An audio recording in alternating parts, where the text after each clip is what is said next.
les lundis, c'est votre rendez-vous, sénateur à domicile. Alors aujourd'hui, nous allons dans les Alpes-Maritimes, à Grasse. L'an dernier, le savoir-faire de la ville en matière de parfum a été inscrit au patrimoine mondial de l'humanité. La reconnaissance d'une tradition séculaire à laquelle a contribué le sénateur LR Jean-Pierre Leleux. Alors avant de l'accueillir, voyez ce reportage de Jonathan Dupriez. Grasse, capitale mondiale du parfum depuis 3 siècles. Entre Méditerranée et Préalpes, une fleur exceptionnelle émerge des collines au mois de mai. La voici, la rose centifolia. On la casse comme ça, sans casser les boutons qui sont vraiment les fleurs des prochains jours. Il faut que ça dure un mois la récolte. Et là, voilà, c'est juste la merveille. Variété antique au teint pastel, cette rose de mai est reconnaissable à ses pétales délicats et aux notes subtiles qu'elle dégage. On peut sentir un côté poivré, un côté miel, un côté agrume, même une petite note de fond cardamome. Et c'est vraiment toute cette explosion de notes différentes qui en fait un produit vraiment unique. La famille de Carole Biancalana cultive la centifolia depuis 4 générations. Chaque année, elle livre plusieurs tonnes de roses à une grande maison de luxe. Son nez, le parfumeur François Demachy, cherche de l'inspiration. On sent toujours quelque chose de différent. Il y a un côté, là, il y a un côté un peu plus vert parce que bon, il est relativement tôt le matin, elle est remplie de rosée, donc il y a un aspect peut-être légèrement plus aqueux qui est intéressant. Peu après la cueillette, Carole charge sa récolte. Direction le transformateur, sous l'œil de Jean-Pierre Leleux, sénateur LR des Alpes-Maritimes. Quand je vois un champ qui est vivant, exploité, que l'exploitation fonctionne dans cette tradition de la parfumerie grassoise, ben ça m'émeut. Les roses sont déversées dans un extracteur. Une fois fermé, un solvant est injecté à l'intérieur. En résulte la concrète. Donc la concrète, comme vous voyez, c'est un amalgame de cire. Et c'est ça, en fait, qui après va être transformé en absolu et filtré, et qui sera prêt à l'emploi pour les parfumeurs. Retravaillée, la concrète devient ensuite un liquide très concentré, l'absolu, matière première de la création.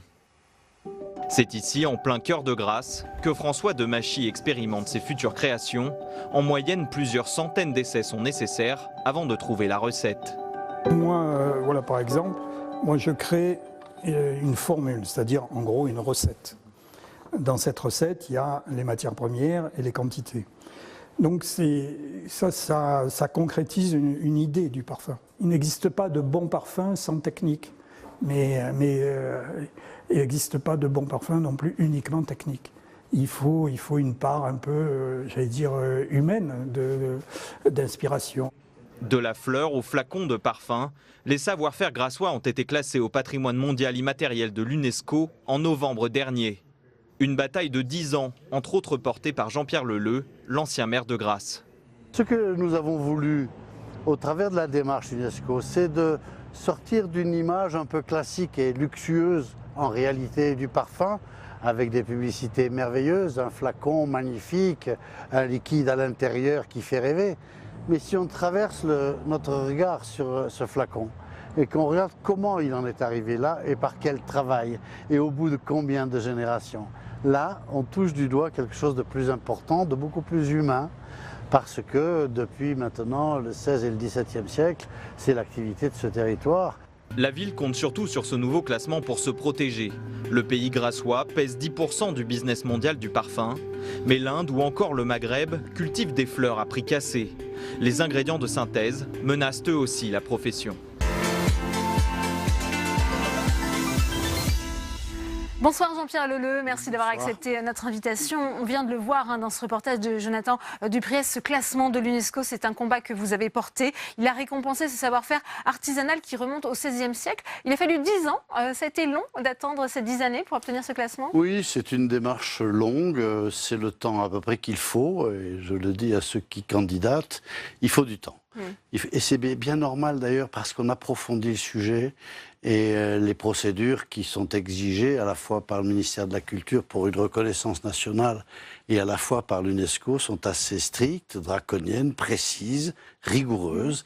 Il faut aussi rappeler que l'UNESCO n'accepte d'examiner qu'un projet tous les 2 ans par pays. Donc ça veut dire que quand on a raté une première fois, il faut attendre encore 2 ans pour le représenter. 10 ans, c'est le temps à peu près moyen pour obtenir ce résultat. Vous l'attendiez, ce classement, parce que ça va permettre de préserver cette tradition et aussi de stimuler ce secteur? Oui, alors, si vous voulez, au départ, notre intention était surtout d'accorder une reconnaissance à toutes ces familles et aux générations qui ont précédé ces familles depuis 3 ou 4 siècles et qui ont fait du pays grassois ce qu'il est. Et donc cette reconnaissance, j'étais très heureux qu'elle soit accordée. Et maintenant, effectivement, un projecteur est en train de se focaliser sur ce territoire. Le territoire est maintenant définitivement considéré comme le berceau de la parfumerie dans notre Europe et dans notre France. Bien sûr, cette reconnaissance concerne toute la parfumerie française, parisienne et autres. Mais c'est vrai que le berceau est grassois. Jonathan Dupriez l'expliquait, et cette économie, elle est essentielle, mais elle est aussi un petit peu mise à mal. On parlait de concurrence, de certains pays qui produisent à bas coût. Ça, justement, ce classement de l'UNESCO, ça permet une meilleure protection? Oui, je le pense. En tout cas, notre dossier était assis sur 3 socles. Celui de la culture des plantes à parfum, celui de la connaissance des matières premières naturelles et de leur transformation, et celui de l'art de créer le parfum. C'est évidemment le premier tronçon de cette filière, la culture des plantes à parfum, qui a été fragilisée. Quand j'étais adolescent, les champs de fleurs entouraient complètement l'ancienne ville de Grasse. J'ai moi-même cueilli la fleur, puisqu'on l'appelait comme ça, le jasmin. Et petit à petit, ces terrains se sont rétrécis suite à une spéculation foncière. Il y a de la pression foncière, il y a de moins en moins de surface disponible. Concurrence de main-d'œuvre étrangère, notamment au Maroc, en Inde, en Égypte, en Bulgarie, ce qui est tout à fait un phénomène que nous connaissons aussi dans d'autres secteurs. Et donc, ce segment-là est en train de se revivifier. De nombreux jeunes couples sont en train d'envisager de redonner des goûts à des exploitations florales. Et ils ont besoin d'être accompagnés, c'est aussi votre rôle de parlementaire? Oui, tout à fait. Je salue aussi l'initiative de la municipalité qui a développé 70 hectares nouvelles de terres agricoles dans son plan local d'urbanisme et qui accompagne aussi maintenant cette reconnaissance avec des manifestations importantes, comme cet été va se dérouler des manifestations autour du parfum. Elles se multiplient et voilà, Grasse a toujours été incarnée par la fleur et le parfum, mais aujourd'hui cette reconnaissance stimule aussi la fierté de la population grassoise et je suis vraiment très heureux de tout ça. Ça a déjà commencé à attirer de nouveaux touristes vers Grasse, vers ce berceau du parfum? C'est difficile à dire. Nous sommes dans le patrimoine immatériel qui se distingue de par la convention de 2003, de celle de 72, où il y a un monument, il y a quelque chose à voir. Alors que, si j'ose dire, le patrimoine immatériel, c'est nous, ça se sent, ce sont des savoir-faire, et on ne peut pas mettre comme ça un monument à l'envie de tout le monde. Mais ce projecteur va certainement, et cela commence, attirer à la fois des médias qui viennent voir ce qui se passe et attirer des touristes.